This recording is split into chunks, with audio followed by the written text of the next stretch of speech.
का चुनाव आने वाला है। बसपा यहाँ पर तीसरे नंबर पर, ये जोरा विधानसभा है और पहले भी दूसरे नंबर तीसरे नंबर पर रहती रही है, लेकिन इस बार क्या होगा 2023 में? आपने दूसरा तीसरा नंबर तो देख लिया, लेकिन आपने वो दौर नहीं देखा 1993 में जब सोनेराम कुशवाहा लड़े। आप भी उसी विधानसभा से आते हैं और आपका परिवार तो कट्टर अम्बेडकरवादी रहा है, आपके दादाजी ने काम किया है। 1993 में यहाँ के खक्का साहब चुनाव लड़े सोनेराम कुशवाहा जी से, जिनको श्री स्वर्गीय श्री जवाहर सिंह कक्का कहते हैं, जो यहाँ मनुवाद के संस्थापक नेता माने जाते हैं, भारतीय जनता पार्टी के प्रेरक नेता, तो वो लड़े उनसे, वो लोग चुनाव हार करके गए। दूसरे चुनाव में कांग्रेस बीजेपी 98 में 1998 में कांग्रेस बीजेपी दोनों मिलकर के चुनाव लड़ी। एक सोची समझी रणनीति के तहत कालीचरण कुशवाहा बीजेपी से टिकट लेके आए और महेशदत्त मिश्र जी कांग्रेस से लेकर के आए। वो टिकट इसलिए दिलवाया गया कि बीएसपी कमजोर हो, लेकिन उसके बाद भी 1998 में बीएसपी जीती, उसके बाद 2008 में बीएसपी जीती, दूसरे नंबर पर रही। अब की बार हम तो अगर तीसरे नंबर पर भी आ भी गए, क्यों? सरकार से चुनाव था 2020 का बाई इलेक्शन, सरकार से चुनाव था।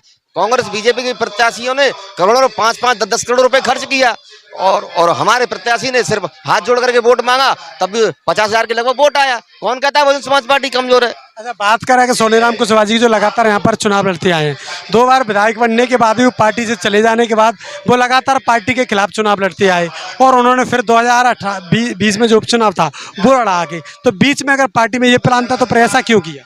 देखिए, मनमुटाव सभी जगह होते हैं, वो लौट कर भी आए तो अपने परिवार में तो आए। आपने ये प्रश्न तो हमसे कर दिया, लेकिन आपने दिमनी विधानसभा पर प्रश्न क्यों नहीं किया कि वहां पर श्री डंडोतिया जी आज हमारे परिवार में, उनका स्वागत है। आपने एक कुशवाहा होने के नाते बोल दिया, अगर कोई जाटव होता उसके नाते आप बोलते, लेकिन आपने ये प्रश्न दिमनी विधानसभा को लेकर भी लोगों से। हमारे यहाँ जोरा विधानसभा की बात चल रही है ना? नहीं, थ्योरी तो सभी जगह के होती है। आज बलबीर डंडोतिया जी को वापस ले लिया है, कल वो क्या हो सकता है? कल को अपन ये मान के भी चले, कल परशुराम मुदगल जी भी तो पार्टी में आ सकते हैं।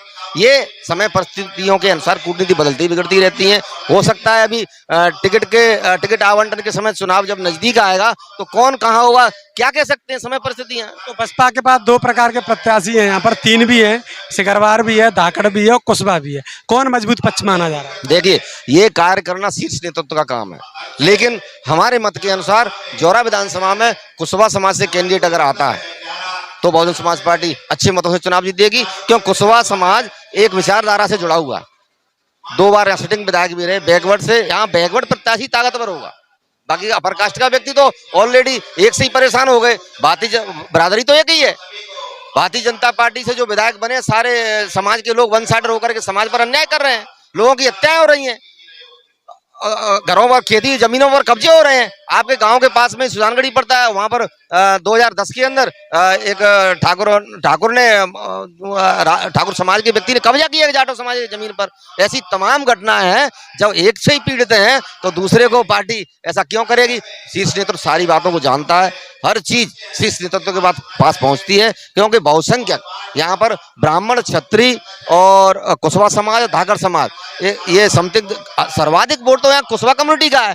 जाटव कम्युनिटी और धाकड़ कम्युनिटी ये तीनों लमसम में है, 1000-2-2 हजार वोट का अंतर है। उसके बाद जिनके 10-15 हजार वोट हैं, अन्य बैकवर्ड को गुमराह करके, मुस्लिम को गुमराह करके, अन्य समुदाय को गुमराह करके लोग विधायक बन गए। लेकिन काट की अंडी 1 बार चढ़ती है, 2 बार नहीं चढ़ती। अब की बार बहुजन समाज पार्टी जोरा में बहुमत के साथ चुनाव जीते। अच्छा, दूसरी बात यहाँ पर ये आती है, जिस प्रकार से सबलगढ़ में कुशवाहा है, उनका विधायक है, सुमावली में उनका कुशवाहा विधायक है, कुशवाहा समाज क्यों दे वोट बीएसपी को? अरे भाई, बीएसपी को वोट क्यों नहीं देगा? जब बीएसपी का कैंडिडेट होगा वोट करेगा। इस बात पर हम आपसे कहना चाहते हैं, देश की तमाम जातियों में, खास करके ग्वालियर चंबल संभाग में, वो तो देश के अंदर बहुजन समाज पार्टी से जाटव कम्युनिटी जुड़ी है, लेकिन जाटव कम्युनिटी एक ऐसी कम्युनिटी है जो अपने वोट को जातिगत भावना से नहीं देती, वो विचारधारा मान करके वोट करती है। हाथी जाति का कॉम्बिनेशन बनाती है। हाथी जाति का कॉम्बिनेशन हमारा बन पाया, साथी का नहीं बन पाया 2020 में। अगर साथी का कॉम्बिनेशन बनता तो बहुजन समाज पार्टी चुनाव जीतती। अब की बार हाथी जाति और साथी के साथ में बहुजन समाज पार्टी पूरे जिले भर के अंदर चुनाव लड़ेगी और अच्छी सफलता हासिल करेगी।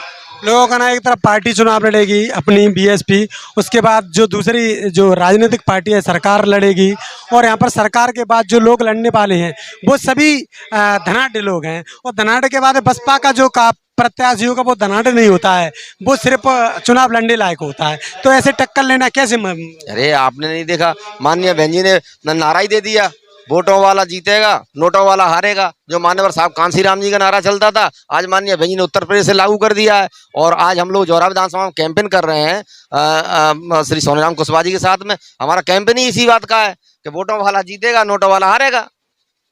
अगर नोटों वालों की सरकारें बनती तो फिर नोटों वाले विधायक बने, वोट वाले क्यों बनते हैं भाई? बताया जा रहा है कि कुशवाहा समाज में भी इनका विरोध चल रहा है। ये सारी भ्रामक बात है, हमने तो देखने के लिए मिला है। ये सारी भ्रामक बातें, दोनों दल भयभीत हैं, कांग्रेस भी भयभीत है और बीजेपी भी भयभीत है। कांग्रेस, अभी आपने देखा कि 15 अप्रैल को एक भारतीय जनता पार्टी के कांग्रेस के प्रत्याशी बाबा साहब के पोते राजरत्न जी को लेकर के आए, उनके बारे में प्रचार किया गया कि बाबा साहब के फैमिली से कोई आता है तो स्वाभाविक बात है समाज देखने के लिए जाएगा। समाज देखने के लिए गया और वहां पर उन्होंने लास्ट में किसी पैकेज के माध्यम से आए, लास्ट में बाबा साहब की पूरी थ्योरी और संघर्ष को समझाया। उदाहरण लास्ट में उन्होंने ये बोल दिया कि भाई ये पंकज उपाध्याय जी है, ये कांग्रेस से आपके बीच में है, ये संविधान बचाएंगे। क्या जिस कांग्रेस ने संविधान को मटियामेट करने का काम किया वो संविधान बचाने का काम करेंगे?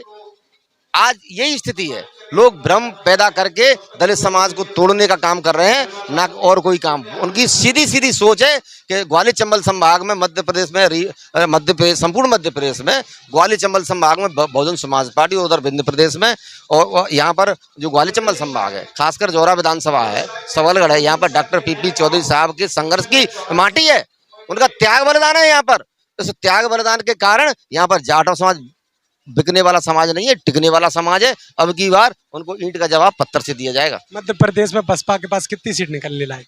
अरे बहुजन समाज पार्टी आप जितनी भी सीटें आएंगी, अभी तो नहीं कह सकते कि रणनीति बनेगी, वरिष्ठ नेतृत्व तो रणनीति तैयार करेगा, लेकिन बहुजन समाज पार्टी अब की बात तीसरी ताकत होगी। हो सकता है माननीय बहन जी कोई विशेष स्पेशल कूटनीति अपनाकर सारे समीकरण भी बिगाड़ सकती हैं। अभी मायाजाल, माननीय बहन जी का मायाजाल देखा कहाँ है? माननीय बहन जी अब की वो मायाजाल चलेंगी कि बहुजन समाज पार्टी मध्य प्रदेश राजस्थान में तीसरी ताकत होगी, किंग मेकर की भूमिका होगी। हो सकता है कि मध्य प्रदेश और राजस्थान जैसे राज्य में बहुजन समाज पार्टी की सरकार में माननीय बहन जी ने बोल भी दिया है कि हम बाहर से समर्थन नहीं करेंगे, सरकार में सम्मिलित होंगे। जब सरकार में सम्मिलित होंगे तो हो सकता है कि कहीं अधिक पावर आ गया तो कुछ भी हो सकता है, मुख्यमंत्री हमारा भी तो बन सकता है।